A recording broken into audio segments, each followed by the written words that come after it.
Bonjour à tous, j'espère que vous allez excellemment bien. Nous allons faire la présentation de l'étape numéro 19 de ce Tour de France 2022. On regardera le profil, l'histoire. Autour de cette étape, on parlera d'un vainqueur français aujourd'hui sur le Tour de France. N'hésitez pas à vous abonner à la chaîne, à réagir dans les commentaires, à mettre un pouce bleu, à partager la vidéo sur les réseaux sociaux, notamment auprès de vos proches. Et puis, bon, on démarre tout de suite. Dans les commentaires, n'hésitez pas à mettre vos 3 favoris pour l'étape et la grosse cote. Et puis, quand vous abonnez à la chaîne, vous pouvez rajouter la petite cloche. Comme ça, vous êtes au courant des dernières vidéos qui sortent sur la chaîne. Encore mieux si vous mettez toutes les notifications. Ça, c'est ce qu'on appelle le Saint Graal. Étape numéro 19. Techniquement, une étape pour les sprinteurs. C'est même l'une des étapes sur ce Tour de France avec le moins de dénivelé positif. Seulement 1323 mètres de dénivelé positif. Le problème, c'est que les équipes sont fatiguées. Et puis, quels seront les sprinteurs encore là après l'étape d'hier au niveau des délais Je rappelle que j'enregistre, il est 13h30, nous sommes le jeudi 21 juillet. Ce qui fait qu'on pourrait avoir des surprises, avoir déjà des sprinteurs qui ne sont pas là, donc des équipes qui ne veulent pas rouler. C'est peut-être l'étape idéale pour les baroudeurs. On le dit toujours, cette étape du vendredi, notamment l'année dernière avec Mohoric, elle convient aux baroudeurs, car c'est une étape qui est souvent difficile pour les sprinteurs à contrôler. L'année dernière, on a vu une première échappée, et puis c'était parti en contre à 85 km de l'arrivée à peu près. Pour ceux qui se souviennent, il y avait un gros contre qui était parti, et les équipes de sprinteurs s'étaient fait piéger à ce moment-là. Je crois que notamment, il y avait la Bike Exchange qui roulait pour Matthews et qui n'avait jamais réussi à revenir parce qu'il y avait également des coéquipiers d'équipes de sprinteurs qui étaient devant. Dans certaines équipes, on va avoir deux cartes.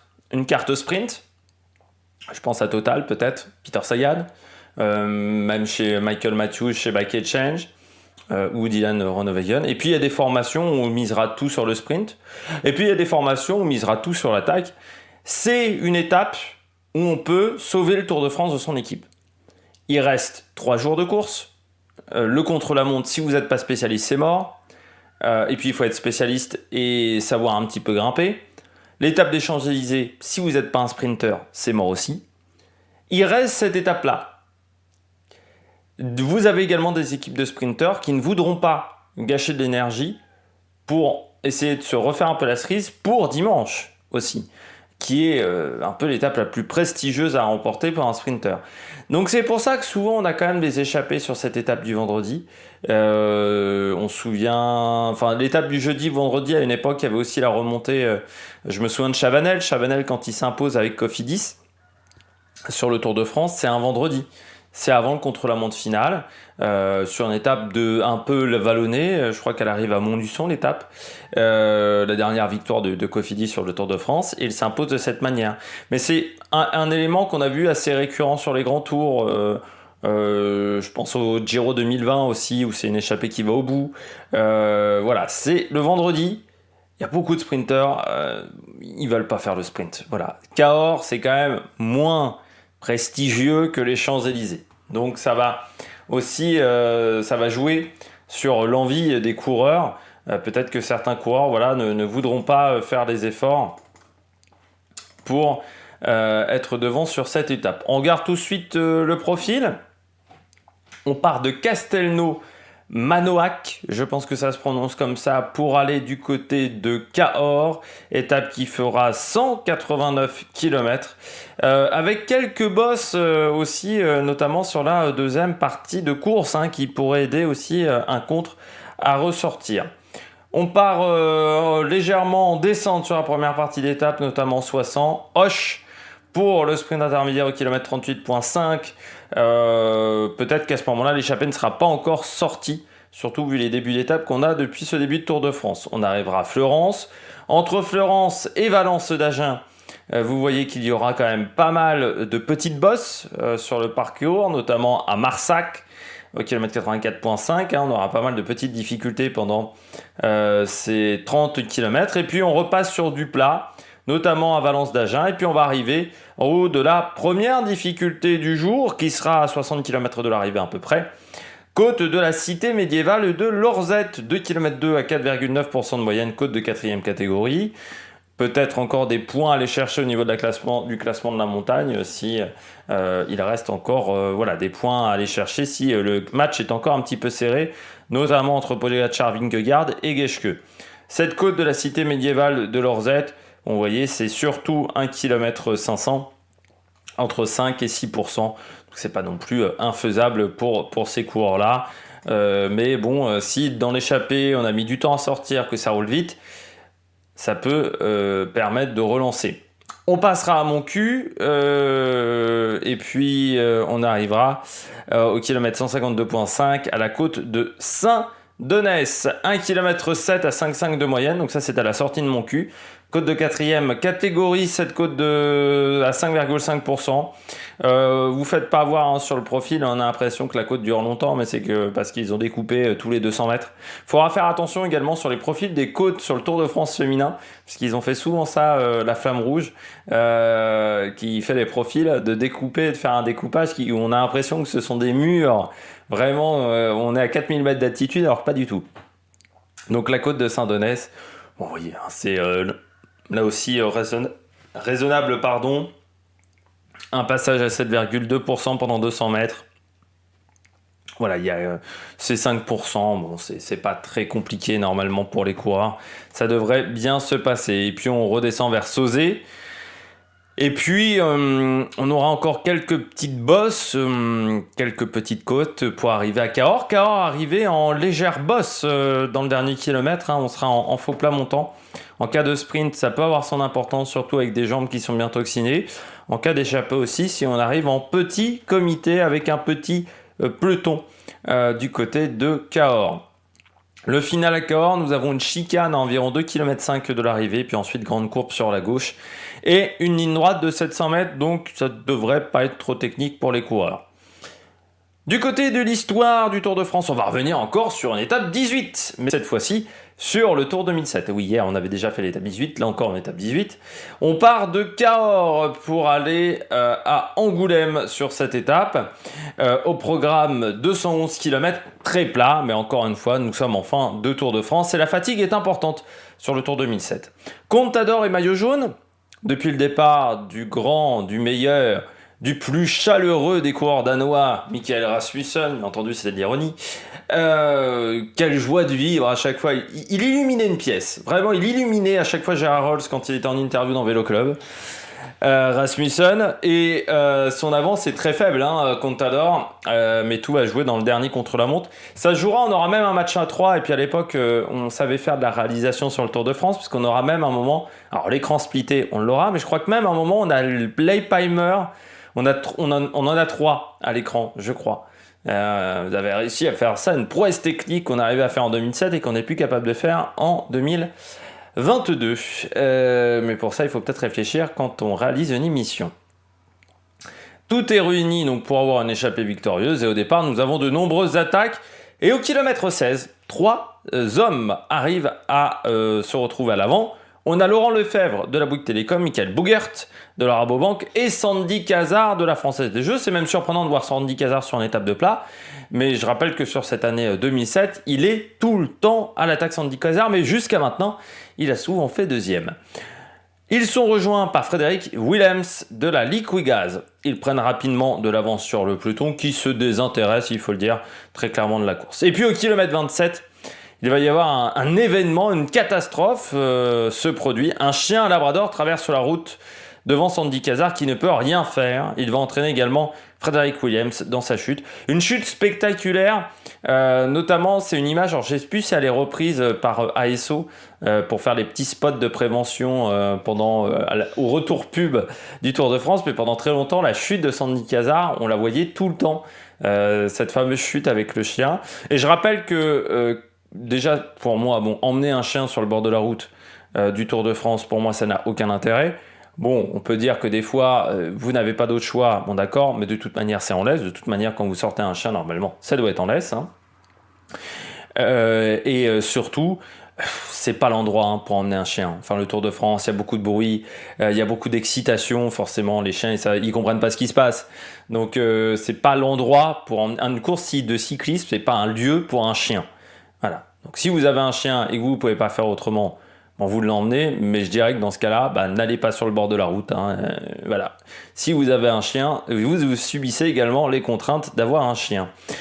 Casar arrive à repartir rapidement malgré la violence du choc. Ce n'est pas le cas pour Frédéric Williams qui est lâché par le groupe et qui finira quand même l'étape, mais finira bon dernier. Sandy Casar est rattrapé par Axel Merckx qui est parti en contre.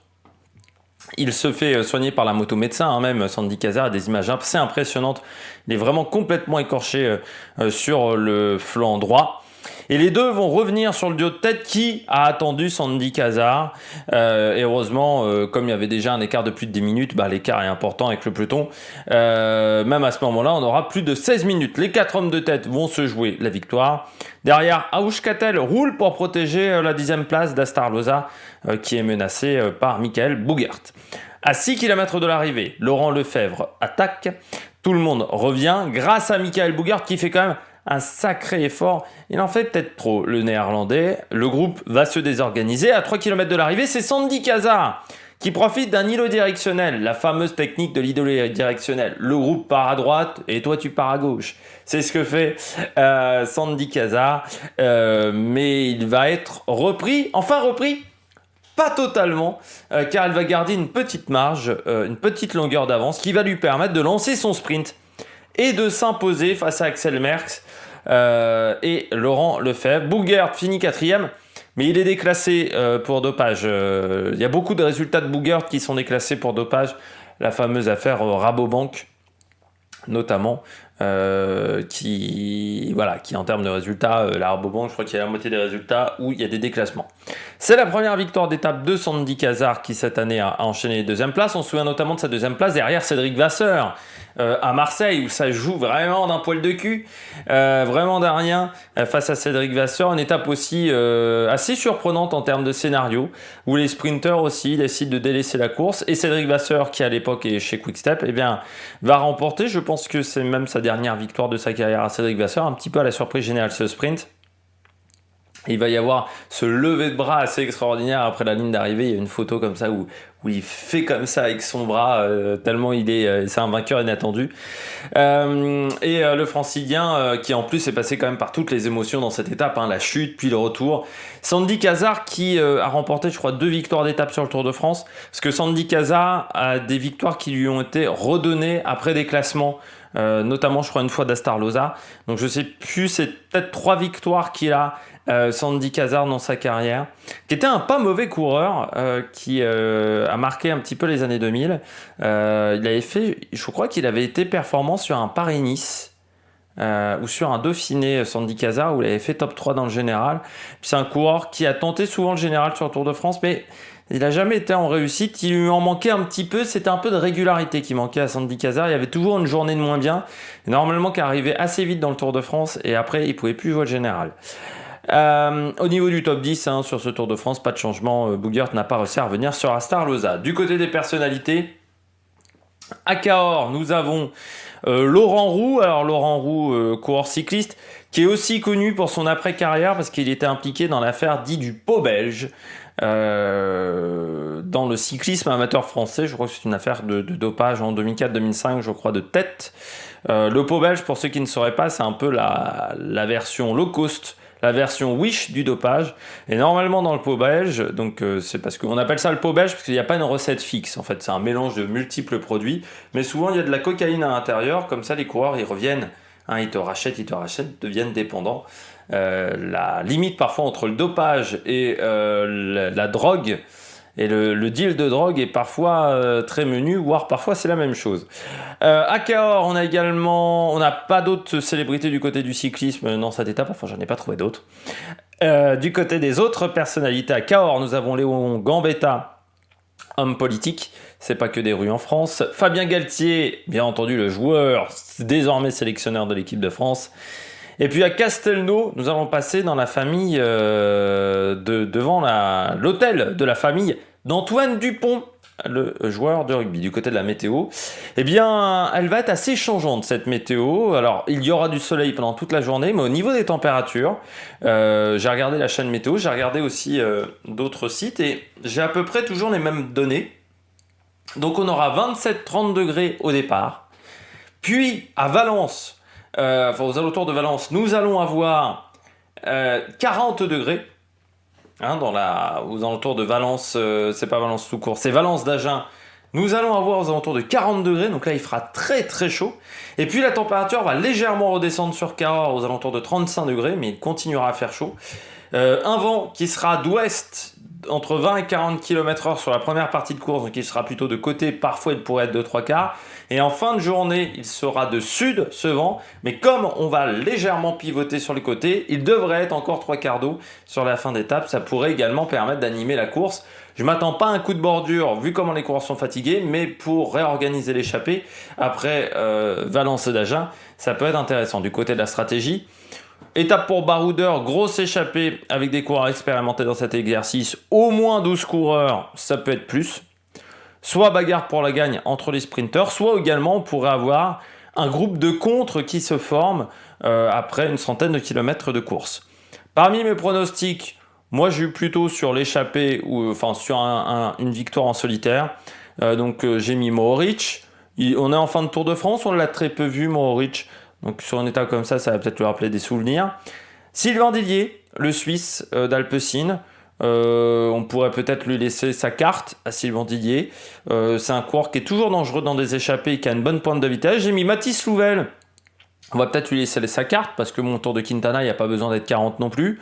Donc Mathis Louvel qui a une bonne pointe de vitesse aussi, ça pourrait être intéressant. Et puis en grosse cote, j'ai mis Anthony Turgis également. Du côté de la Total, on pourrait jouer la carte Sagan, mais également la carte Turgis en échappée du côté de cette étape. Du côté des horaires, départ réel 13h10. Auch pour le sprint intermédiaire entre 14h et 14h05. Collonges à 73 km de l'arrivée entre 15h40 et 15h54. Et l'arrivée à Cahors entre 17h16 et 17h39. J'espère que vous avez aimé cette vidéo. Si vous avez aimé cette vidéo, n'hésitez pas à vous abonner à la chaîne, à réagir dans les commentaires, à mettre un pouce bleu, à partager la vidéo sur les réseaux sociaux. Et puis nous, on se retrouve pour de nouvelles aventures sur la Mec Production. Ciao ciao!